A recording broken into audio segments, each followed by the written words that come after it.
जय गुरु जी। जय गुरु जी संगत जी। मैं आपकी गीतू जैन आपके समक्ष मौजूद हूँ।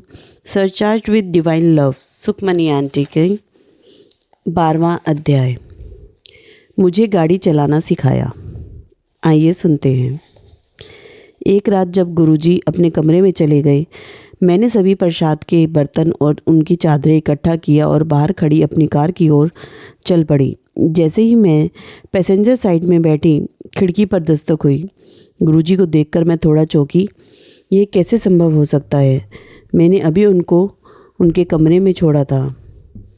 उनके यहाँ बाहर होने का कोई रास्ता नहीं है। मेरे मन में ये सभी विचार चल रहे थे।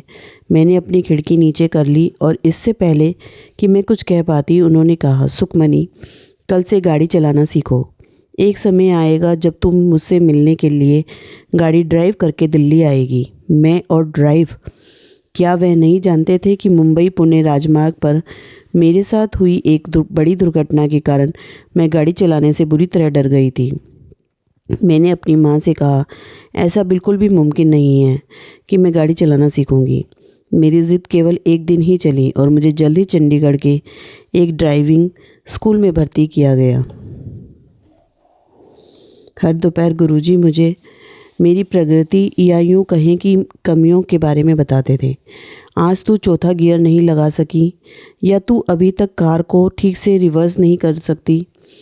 स्कूल के में 15 दिनों की ट्रेनिंग के दौरान मैंने यही सब सुना। अंततः में गुरुजी ने एक युवक को, जिसके बारे में मैं सोचती थी कि वह बहुत तेज़ गाड़ी चलाता था, मुझे गाड़ी चलाना सिखाने का निर्देश दिया। उनके मंदिर के बगल में एक खुला मैदान था और जैसे ही मैंने मंदिर में सफाई और धुलाई ख़त्म करनी, गुरुजी मुझे ड्राइविंग सीखने के लिए निर्देश से बाहर भेज देते। युवक ईंट और कुर्सियाँ रखता था और मुझसे उनके बीच गाड़ी चलाने या रिवर्स गियर में 8 अंक बनाने को कहता। कई बार उससे बड़ी होने के नाते मैं युवक को मुझसे पागलपन भरी हरकतें करवाने के लिए डांट देती। गुरुजी ने मेरी प्रगति पर नज़र रखी। मैंने जल्द ही अच्छी ड्राइविंग शुरू कर दी। मुझे एहसास हुआ कि शायद भविष्य में मुझे गाड़ी चलाने की ज़रूरत पड़ेगी और मुझे नहीं पता था कि कुछ ही वर्षों में मेरे नाना जी गंभीर रूप से बीमार हो जाएंगे और मेरे लिए गाड़ी चलाने में सक्षम होना एक वरदान साबित होगा। एक बार जब गुरुजी को विश्वास हो गया कि मैं काफ़ी अच्छी गाड़ी चला लेती हूँ, तो उन्होंने मुझे ड्राइविंग लाइसेंस बनवाने का आदेश दिया। मैं ड्राइविंग टेस्ट देने में थोड़ा झिझक रही थी और गुरुजी ने मुझे उस डर को समझ लिया। उन्होंने संगत में से किसी को आवश्यक कार्य पूरा करने का आदेश दिया। उस सज्जन ने मेरा फ़ोन नंबर लिया और मुझसे कहा कि वह मेरी फ़ोटो लेने के लिए मुझे कॉल करेंगे। जिस दिन इस सज्जन ने मुझे बुलाया, मैं लाइसेंसिंग अथॉरिटी ऑफिस गई और बहुत मज़े से अपनी तस्वीर खिंचवा कर घर वापस आ गई। मुझसे कभी कोई दस्तावेज़ नहीं लिया गया और मेरा लाइसेंस अगले 2 दिन के भीतर मुझे सौंप दिया गया। जाहिर है, मैंने सोचा कि वह वहाँ काम करते होंगे या कोई उच्च अधिकारी, या अगली बार जब मैं उनसे संगत में मिलूँगी तो मैं उनसे धन्यवाद ज़रूर कहूँगी। मैं उन्हें ढूंढती रही, लेकिन मैंने उनको फिर कभी संगत में नहीं देखा। लाइसेंस 20 साल तक मेरे पास रहा, जब तक उसके नवीनीकरण का समय नहीं आया। मेरे अलावा बहुत से लोगों ने मेरा लाइसेंस नहीं देखा था और ना ही मैंने कभी देखा था कि अन्य लोगों के लाइसेंस कैसे दिखते हैं। मैंने नवीनीकरण के लिए ऑनलाइन अपॉइंटमेंट लिया और अपने दस्तावेज़ साथ ले लिए। जब मैंने अपनी फ़ाइल जमा की तो काउंटर पर मौजूद महिला ने मुझसे मेरा मूल लाइसेंस मांगा। जब मैंने उसे बताया कि मैंने पूछे गए अनुसार असली लाइसेंस चिपकाया है, तो उसने मुस्कुराते हुए कहा, मैडम, चारों ओर देखो, क्या किसी का लाइसेंस आपके जैसा दिखता है? मैंने चारों ओर देखा और पाया कि सभी के पास हल्के रंग के लाइसेंस थे, जबकि मेरा लाइसेंस चमकीले नारंगी और बैंगनी रंग का था। आपको ये कहाँ से मिला? हमने कभी भी ऐसे लाइसेंस जारी नहीं किए हैं। मैंने संकोचवश अपना लाइसेंस देखा और उसे बताया कि यह मुझे यहाँ से ही मिला है। उन्होंने इसके वास्तविक होने पर संदेह व्यक्त किया और मुझे अपने रिकॉर्ड निकलवाने के लिए स्टोर रूम में भेज दिया। यदि आपके पुराने दस्तावेज मिल गए तभी तो लाइसेंस नवीनीकरण करूँगी, अन्यथा आपको नए के लिए आवेदन करना होगा।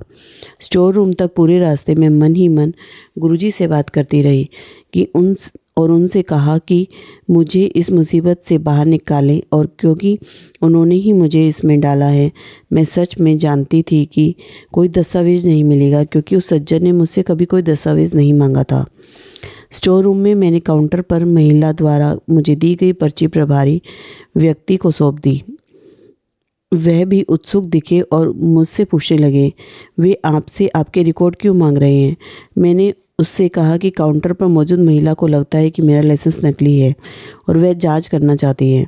उसने लाइसेंस पर नज़र डाली और कहा, मैम, मैंने पूरी ज़िंदगी इस कार्यालय में काम किया है, मैंने कभी लाइसेंस पर ऐसे रंग नहीं देखे। अब मैं बुरी तरह से चिंतित थी। मुझे देखने दो कि क्या मुझे आपका रिकॉर्ड मिल सकता है। अगर यह हमारे कार्यालय द्वारा जारी किया गया है तो हमारे पास इसका रिकॉर्ड होगा। इसके साथ वह जांच करने के लिए स्टोर रूम में चला गया। मैंने बैठने के लिए एक आरामदायक जगह ढूंढी और गुरुजी को याद किया, क्योंकि मैं जानती थी कि उन्हें खोजने पर कुछ नहीं मिलेगा। मुझे आश्चर्य हुआ कि जब वह 5 मिनट के भीतर वापस आए और कहा, मैम, आपके सभी रिकॉर्ड ठीक है। मैं आपको आपके लाइसेंस के नवीनीकरण के लिए मंजूरी देने के लिए एक पर्ची दूंगा। भले ही मुझे यह स्वीकार करना होगा कि आपका लाइसेंस ऐसा नहीं लगता है कि हमने ही जारी किया है। मैंने पर्ची ली और काउंटर पर मौजूद महिला के पास गई। उसे भी विश्वास नहीं हो रहा था कि मेरे रिकॉर्ड वास्तव में मिल गए हैं। बहुत ईमानदारी से कहूँ तो मैं भी बहुत हैरान थी। उसके पास मेरे लाइसेंस को नवीनीकृत करने के अलावा कोई विकल्प नहीं था। जैसा कि गुरुजी ने पहले ही भविष्यवाणी की थी, अंततः मैं दिल्ली में गुरुजी से मिलने के लिए गाड़ी चलाकर गई। उस दिन मेरे पास बड़े मंदिर की एक बड़ी लैमिनेटेड तस्वीर थी, जिसे मैंने खींची थी और उसे गुरुजी को देना चाहती थी। एम्पायर स्टेट दिल्ली से ठीक पहले मैं ट्रैफिक जाम में फंस गई। मैं उस समय मारुति 800 चला रही थी और निश्चित रूप से दिल्ली का ट्रैफिक जाम मेरे लिए बहुत नया और डरावना था। अचानक मेरी कार कुछ क्षण के लिए पूरी तरह अंधेरे में डूब गई। मेरी माँ घबरा गई और उन्होंने सोचा कि मैं भी घबरा जाऊंगी और किसी कार से टक्कर मार दूंगी। हालांकि मेरी कार सुरक्षित दूरी पर थी और मैंने टक्कर नहीं मारी, लेकिन जो विचार मुझे परेशान कर रहा था वह था कि आखिर इतना अंधेरा क्यों हो गया। जब हम आश्चर्यचकित होकर देखने लगे तो हम दोनों ने देखा कि मेरी कार से एक विशाल मोर उड़ रहा है। जाहिर है, मोर इतना विशाल था कि उसने मेरी कार को चारों तरफ से ढक लिया। इससे भी अधिक चकित करने की वाली बात यह थी कि कोई भी उसे देखकर हैरान नहीं हो रहा था। शायद वे सिर्फ हमें ही दिख रहा था। यह सुनने में भले ही अविश्वसनीय लगे, लेकिन मैंने देखा कि ट्रैफिक उतना सघन नहीं था जितना कुछ मिनट पहले था और उचित गति से चल रहा था। मैंने तस्वीर सेवादारों के पास छोड़ दी, क्योंकि दिन का समय था और गुरुजी अभी भी समाधि में थे। मैंने उनसे कहा कि मैं शाम को संगत के समय आऊँगी। शाम को जैसे ही हम अंदर आए, गुरुजी ने मुझे और मेरी माँ को अपने कमरे में बुलाया और कहा, तू गड्डी चला के आई है? मैंने हाँ में उत्तर दिया और उन्होंने कहा, देखे फिर नज़ारे, ब्लेस करता तैनू ते तेरी गड्डी नू। जैसे ही मैं बैठी तो मैंने देखा कि बड़े मंदिर की जो तस्वीर मैंने दी थी वह गुरुजी ने एम्पायर स्टेट में अपने कमरे की दीवार पर लगवाई हुई थी। पर वह पूरे दिन इसकी तारीफ करते रहे और सबको कहा, सुखमणि ने खींची है, बहुत सोनी आई है, सब कुछ आ गया है, प्रोफेशनलिज्म भी नहीं खींच सके, इतनी सोनी आई है। जय गुरुजी संगत जी। शुक्राना गुरुजी, लख लख बार शुक्राना। इसी तरह मेरे साथ बने रहिए और मेरे चैनल को अगर आपने सब्सक्राइब नहीं किया हो तो सब्सक्राइब ज़रूर कर दें।